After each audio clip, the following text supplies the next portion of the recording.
hospital abandonado, prisão desativada, rio de esgoto. O Teatro da Vertigem se notabilizou nas últimas décadas por usar espaços inusitados de São Paulo para apresentar suas peças. Na origem dessa relação intensa com a cidade está a pesquisa acadêmica.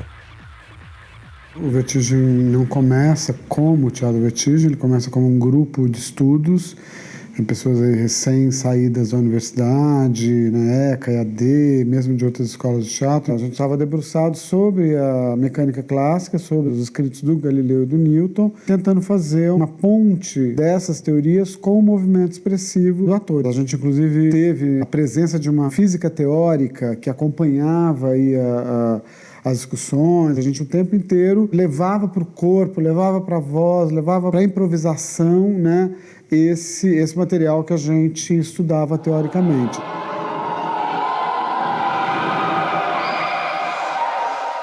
A gente chega aí ao primeiro trabalho do grupo, que se chamava, né, O Paraíso Perdido, e nesse momento é o momento que a gente internamente considera aí o surgimento do Teatro da Vertigem. Olhando aquele material que estava se formando, que fazia tanto uma ponte com a queda livre, a queda dos corpos que a gente tinha estudado na mecânica, quanto a queda adâmica. Surgiu essa ideia, e se a gente fizesse um jogo ao contrário com o espectador? Ou seja, a gente está falando de uma separação, mas ao mesmo tempo a gente levaria o espectador a um espaço sagrado, né, ou tido como sagrado. A gente visitou templos budistas, sinagogas, mesquita, igreja protestante, igreja evangélica. A gente só foi recebendo negativas. Uma das últimas tentativas nossas foi justamente junto à Igreja Católica. Quem era o bispo de São Paulo era o Dom Paulo Evaristo Arnes, né, avançado, progressista. Ele aceitou na hora. Então, esse foi o percurso até chegar na Igreja Santa Efigênia. Foi um dos primeiros grupos que, por opção, abandonaram o palco italiano. O palco italiano é um palco muito eficiente, mas um palco de regras dadas. Então tem diretor, iluminador, até o público está hierarquizado, ele recebe aquilo, né? E o Teatro da Vertigem processou esse abandono do palco italiano de uma forma muito radical e uma forma muito consequente. O Antônio Araújo sabia o que estava abandonando, o que estava perdendo, e estava em busca mesmo do que ele ia ganhar. Foi um dos primeiros grupos que fez isso.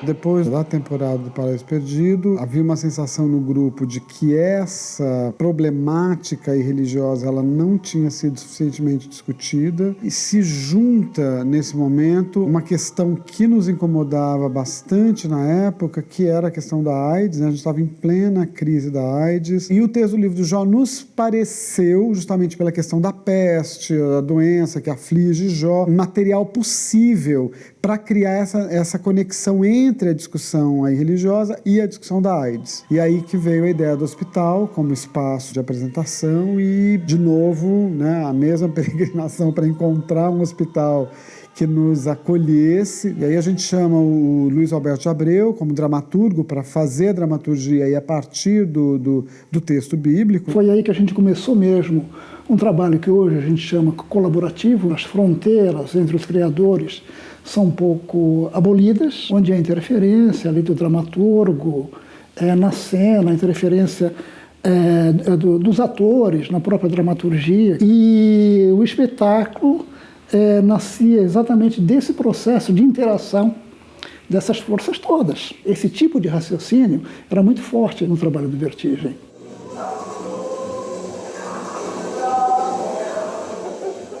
O Apocalipse 1,11, nós estávamos nos encaminhando ali para a virada do milênio, e todas essas discussões aí de fim de mundo estavam rondando ali aquele momento, né?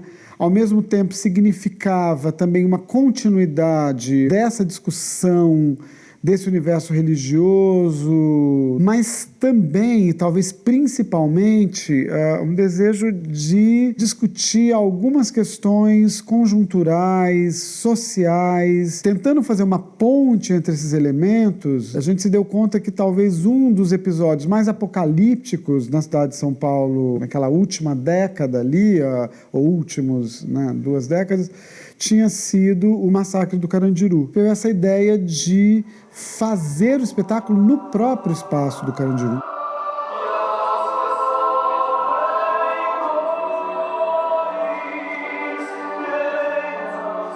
A Secretaria de Segurança Pública, por conta de todas as revoltas, rebeliões que estavam tendo, eles recuaram em relação à apresentação do espetáculo no interior do Carandiru. A gente foi para o presídio do Hipódromo, que era um presídio que estava desativado naquele momento, e muito curiosamente, o projeto original do Apocalipse, que ia fazer um presídio ativo com a presença de prisioneiros, a gente só conseguiu fazer vários anos depois na Polônia.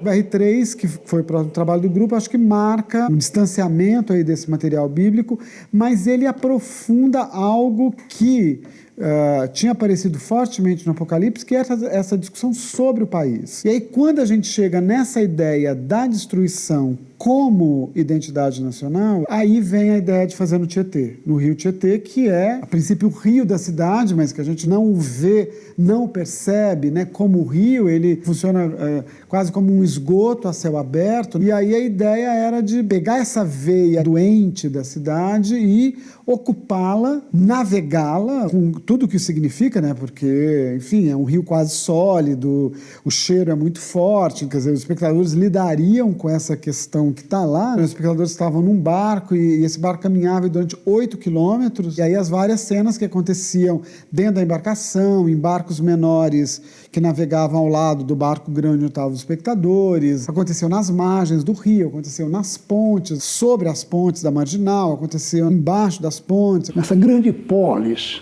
que é São Paulo, o que afeta os indivíduos, o que afeta as famílias, o que afeta as pessoas que vêm de outros lugares e tal, esse é o material que o Vertigem tem trabalhado. E é um material altamente político. A pesquisa, ela é um valor, acho, para o grupo. No Paraíso, a gente faz ali uma ponte com a física. No Apocalipse, com a história, com a sociologia. Com o BR3, com a geografia. No Bom Retiro, antropologia, enfim. Claro que você está num universo que é outro, que é o universo da arte, e que muitas vezes até encontra resistências até hoje dentro da própria universidade, mesmo de agências de fomento, de entender o que é pesquisa em arte. Agora, eu acho esse trânsito muito rico. Eu acho que para ambos os lados, né? Acho que tanto para alguém da economia ou da arquitetura que vem dialogar com o teatro, como a gente também, a gente acaba sendo muito estimulado e enriquecido por esses diálogos.